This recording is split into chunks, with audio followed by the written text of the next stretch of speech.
nomenclature thu hi sei nom jong lo sei lo thei jong lo da khan nomen hi pi le chi chu chi thu chu hi chan chon nom phan en ten zo le sei kitna poi mo ai jong le question bol no ma jong len bol nan tin aba na hen pu pau za khu men a anzo ai sei bangwa public public voice hi ni topic mu chu public movement hi lo wa ai lo thin lo di wi ti hi mi zo sin them khat alungel thei zo si in i gelu i deu che na hi la chi chu i bol do thei di pu revolutionary mindset nei ki khel na ding de ya lungel ne ya social lam kai tam ta zong au i umuven ai wangen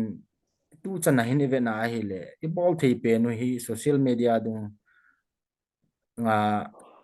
campaign bola hi lo wa hi le thu ta se ya hitil hi lo le hi ding ti ngai no ta ta thu se yo wa hi ki chai sa di wa mai lo wa hi le aban bol be thi lo ham tua pu hejang hin pu mang boy hin pu Paojakhup ne hin adang dang jong doctor lam tin thang hin au men a sei zo siu di so ke a sei banga chi chi wa ai le so ya hoi ding ai wanga chu i zat ve se bangun tua hi kumni lam hong thing ne tan i boyu wa ki pan hen jong ai wang a ki khel na jang aum thei di pu in hi chi kal wala hi bol be thei lo ham sei tho mai mai social media sei tho mai maya campaign bol mai maya hi lam kai het na chi na thiet na nei ta ta ho jong hi chi mo mai mai ai ikipum chai gun khap moi tam ti jong hi ki cha na khat ka nei aji chu tu ni chanai ve na hi le i sei zo se di so ke ai wa ngai ki khel nom the mo mo lo khan no men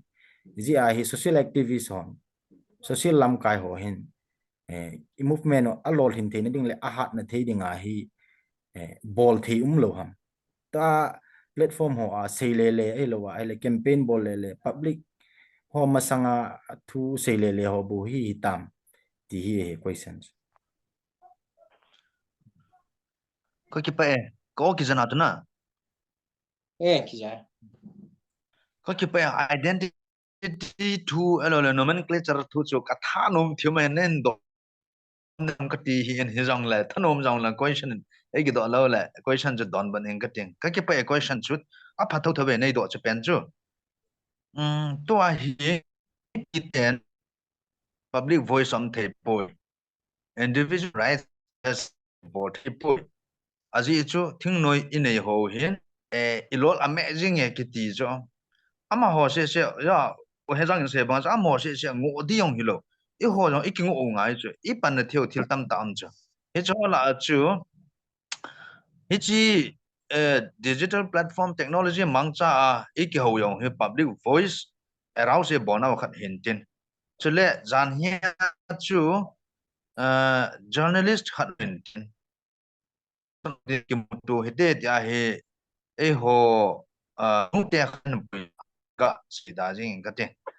nu te khan hin a hin point din ho la very influential na political influence nei ta nu te khan hin te a hin point din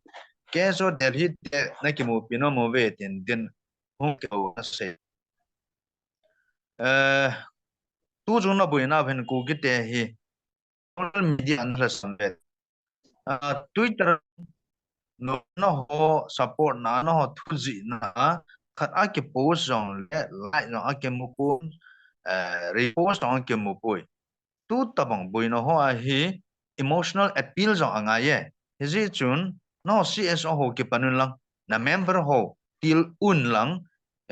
lekha document na nei ho hi lekha document khat copy jo lekha khat chole to ke so general headquarter in aji and deliver trauma jong ko an ka chu an ki cho ya kyo ke so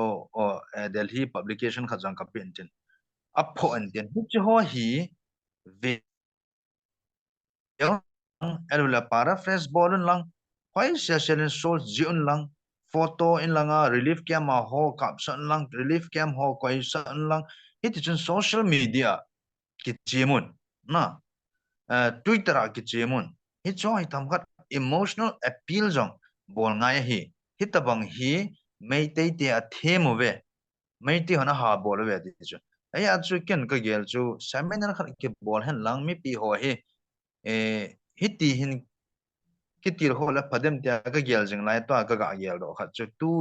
it's a discussion or he opportunity ni kilale avezau sin avela kaga remind nom jo ibolling sao hijong le avela kumni hong thang go hitan ini chem kha wa hele bol ki no tin example a chu being cookie ki ho elo le chikim te ki to na group ho ko influential jo aban le a memes ki ho bang khona to ita hai discussion topic thupi tai ga a ke hole ma social media group ho thu iga sia le neo kai e wa hilo jo aji chu social media khang hi dan tin hi choi phatte cha analyze e bolo wa hi jo he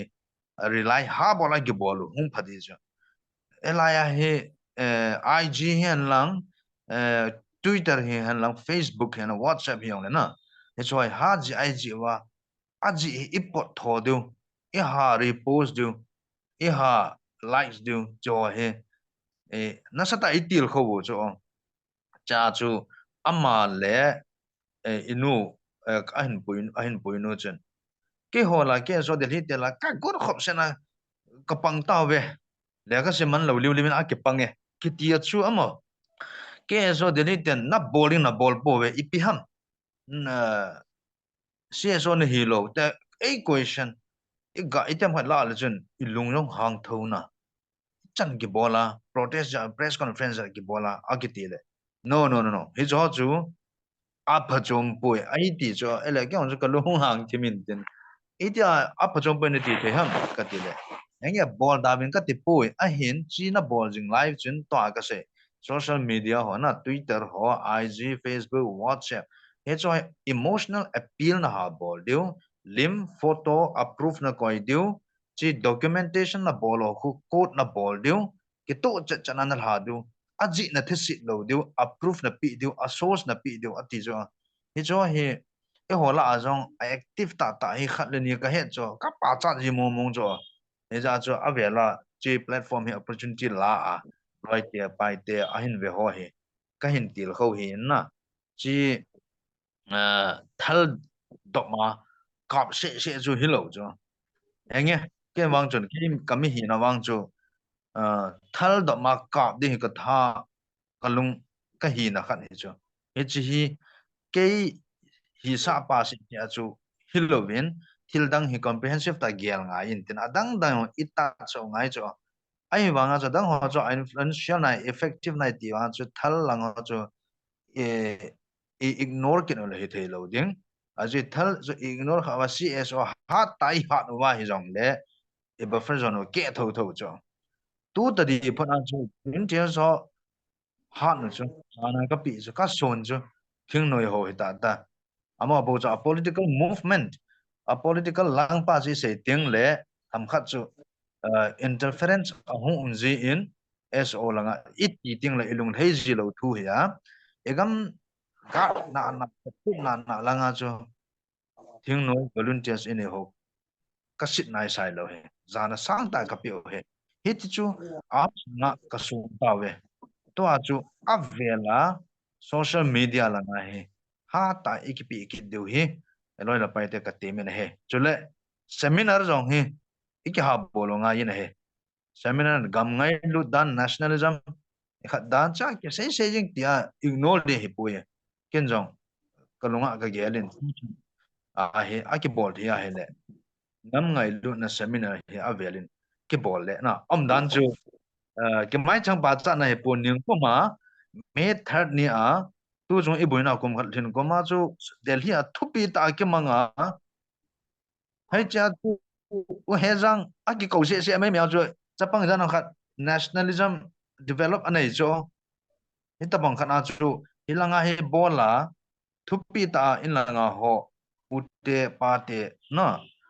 influence này ta alo le beham powerful speakers so ko wa olim sa den ke ka thanop na ta khat he chong chu khat hin tin na ya chu ipan now tu chana ma an ne ma patling ipan lo na lo ta chu ke pon so ke he da chu ya chu chi ikithum ji ji wa iki cho hin ki ji lo wa hele en na niang la ta we tin da na chu avela reminder ta banga question to ki to a ka hin don bun hin te ka ki ki pau me pu pau zo pu Hejang question chu chikal public platform ho thu sei ti lo ai aban ball bedding lo ham ti dan chu thamat refresh ka ball no men sei dan chu imacha phachum pui ti na lampang heloven chule imacha effect pui lo impact lo ball do pui ti na lampang heloven ichi social media mi pi educate e bolo ti ta lo movement alo hin the na ding le agan the hichi public platform mang cha thu sei bo hilowa adang ipi ball be the umam ti hin pu Paojakhup question chu hi ai le nang them khat nin sei pi diu hin tin a hiong le amina chu nang nei sei pi diu chu organization tam tai nei ho hi lungel ki ba lo ji a do dan hin tu nei cha in jong asama jong thingoi group tha kha jong ni ki ta ki pa video ham ipi thasit pi di ham wang chu kai ai pi che le aphat na pen hi mai tan tin hi din mun jong chu tu a jong hi masang wai tu thei thilo he aji chu to hi khanin khat ki kisim mo to a I hat lo ji wa chu gol zo lo ji wa chun khat le khari kisim mo to wa khat isim mo zala chu achuma fraction kisim ham ai lo le organization tha hong ping do cho to mang chance tam ta o men cho ai to mang cho chi issue iti addressable di ham chi chu main a nei sei pi di men tin chu ting le enzo a pu Paojakhup ka do pen social media campaign bol ho chi khel langa hi pi bol be thi as a social activist social worker khari zala ti chu he sir over to you tu adinga tu pp na ka gel hi lam kai ki su ta ni di hi che tu pp na ka gel lam kai akisu ting le I think everything will fall in place adang ho cho ma lam kai na me chu thil ho hi chi yo tu sup di ngai ka ta sa nei lam kai chun mi pi to ama ki ka relationship jong gap lo hila koi do the di lam kai chun ama to chung langa mi a kyau pi ding ho tam linga nei ding lam kai khat ti chun ama ki hui lawa beyond the country gamdang mi ho ta lo relationship a same ding lam kai ki ti chun kanam mi te dinga chi hi after 10 years hi chi hung hi ding he ti chi sa na picture khat mu chi the na ti ta bang lam kai chu nam pi hi ni ngai cha hi chi ta bang lam kai chu a pha cha thil bo dan he the ding tau pha ai ting la tau the ding gal ka mi pha la gal ka the ding kineu sa tom di pha tin la kineu sa tom de len ta na ding do la long len ta thei ding lam kai tu ni ngai cha be cho to hum thei ting le adang se bang hi ama cham chamin dok thei be ti chu ka ta sa ni social media tho chun tu lai hi bang phat om na hi social media num hi le ke ho lo yong hi pu mang boy hin pu Paojakhup hin ke kai ko ni het du social media ya tu chi ne o sha mi han os pu Hejang ni ham ta chi be ei po chi na khat na chu pu Hejang ki pa me na no lim ki ngai jinga tu ne ta tan nang ko mai ta lim ei ki la bi bong inside don khom pi that's the power of social media hin hi chi ta pong powerful tool su iti man bam ti chu important tu na ilam kai ho hin ti social media ga mana mi pi to relationship sim di hi iki cha no ham lo le public exposure hi kha ding ho iki cha no ke pon hi cho hi I bol be se min ko mo hi ama chu go ki choi ama lama chu self praise hi han ti ne lo bin relationship bi ngai dan chi chu hi chu ta ting le ve ton thei ta leadership chu slai khang chun social media ha bang cha nom pon Mahatma Gandhi leadership hi ve le hin akeng ki wa jong village to village town to town chia mi pi to relationship mà national movement freedom movement chu important dan chu mi pi chu a het sa chu hi awareness chu very important kamui public movement chu idei wang ma chu mo di lo chu a chu a thu chu mi ho hi a het ding aminong ai chu public movement chu ho ye ta si mo bon wa le isa chu a chu na chum thei di ding lo chu Mahatma Gandhi he nang Nelson Mandela yung le athil mo lo chu back to the village ativa ho khwa na chu ba thu sei ba hi hin Pune lun hi ka gel do ji lun te hi dong le Pune lun chun ana pu na dan so ho khwa yung hana chi ji a aki mu pi yo se ko ma he ku ki ten statehood nei lo kho dan ti ho hi kam chang ta na sei le chu so ta bang hi tu lai na ngai ki ni pa yung a ho khwa chi ding a de en public movement ti hi ko da pat dam khang dong ho chu la youth ho chu hoi lai space a chu youth ho ma in hal di han lang ban bol di han lang rally chi ding yong le ahung leng do chu ko yong youth ho to chun ipt relationship build de youth ho chu ipt nam ngai lu na chu sem pi de youth ho chun kan na ma ding a thi nge ti chu ti nei do thei do ti pa chi chu awareness chu ngai chi awareness chu strong tai shape do thei ding le an jo a public voice chu sa ta ji to koi mani kham thei lo chu Prime Minister pani kham thei yong hello ka voice my freedom of expression chu Indian constitution noya chu to hi ha che chu ani chu a technology chu koi ma hin a kham thei lo na a I sem pi chu tun green in internet kham jong le hoi lai jo sa chu internet ben jo silai mo na chu internet ki ben mu na wifi connection ka ne lo le gam na pa na ong ka yau do thei kin lai chu they cannot control me it's stage with that cha chu a voice pa chu sa hai ta a movement public movement pa chu sem do ding pa chu ti chu thu pi chu a chu sem do na ding a chu strategy so ka ham se le strategy ka ti chu chu strategy chu very important ko na sem ding ham ji strategy chu vision ki chi lo he na chu ki sem thei lo chu vision a ki chi goal ki chi ding le strategy chu hum do te chu ke hon theory of change ka ti win abang in lock frame ka ti win lock frame means logical framework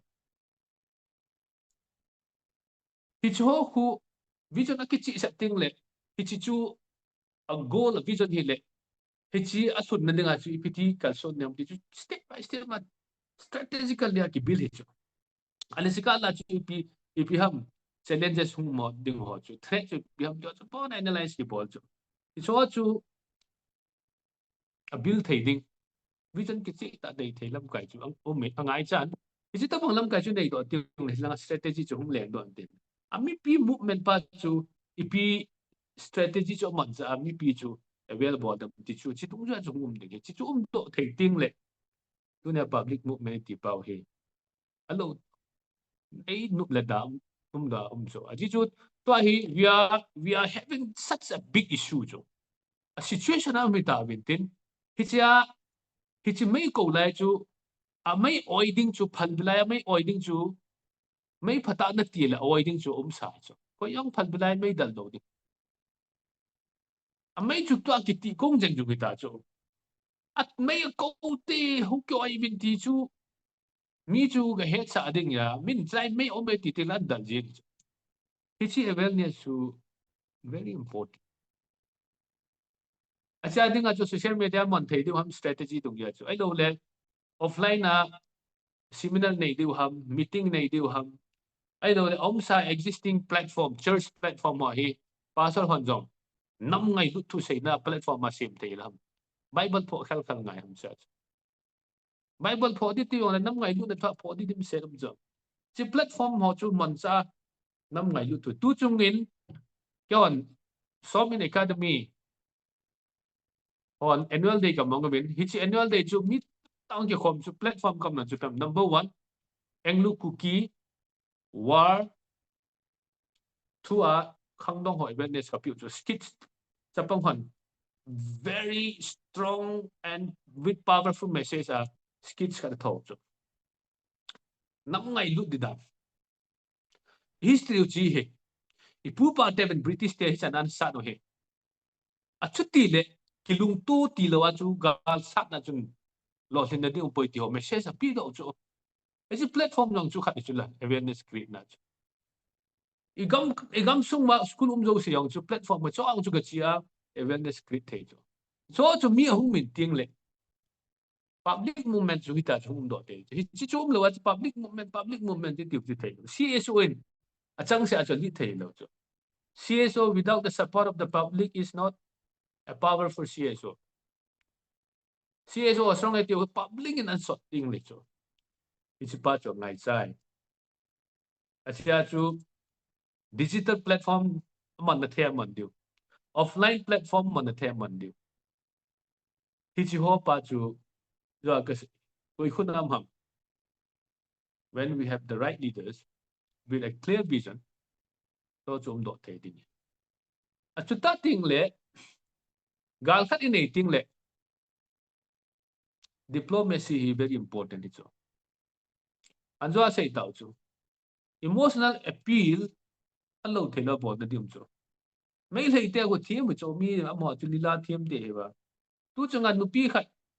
sangai ko lang aka ba hung thi se se ba ka ti aka na ni chu social media ke the chu ko yo pa no lo ding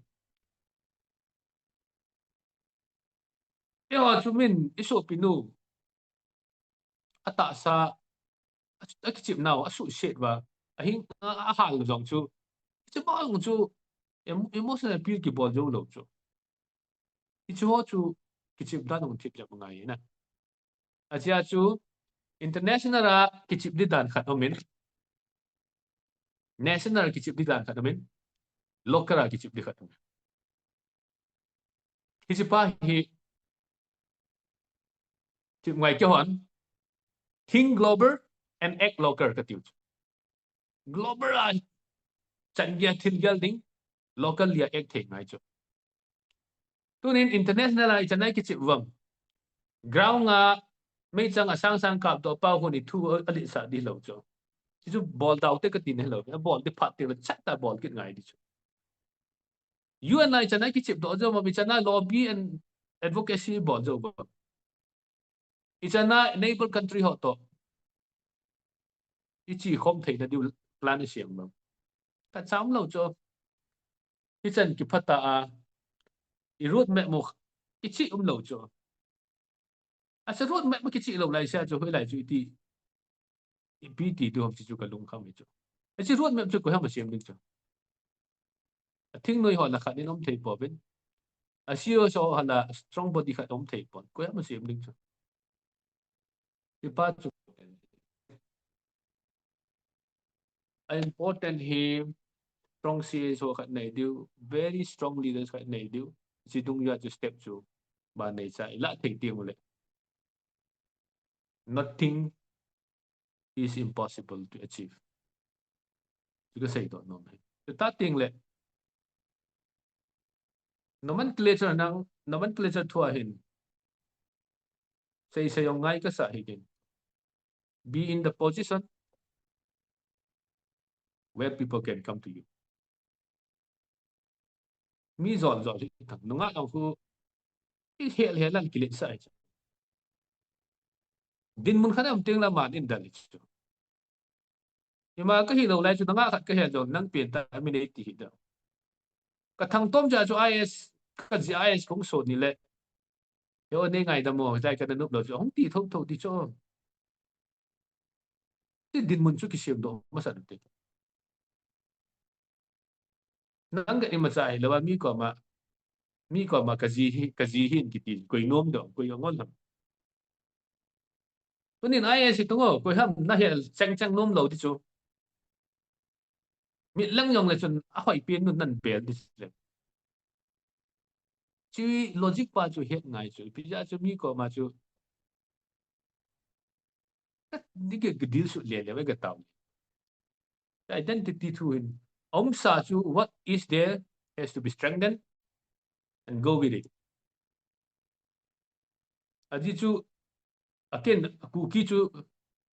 van gam lu na heta ka sei na hedi pon adang chu ipi option ni nei wa muti lo jo option lo na chu adang chu option hoi ho te ngai ham gati achia chu nomenclature thu yong ha sei po te gati apam hon mi pom thei ding in sia muti mi bel thei ding in umuti ta tiang le min hung in ti yong chu hung thong thu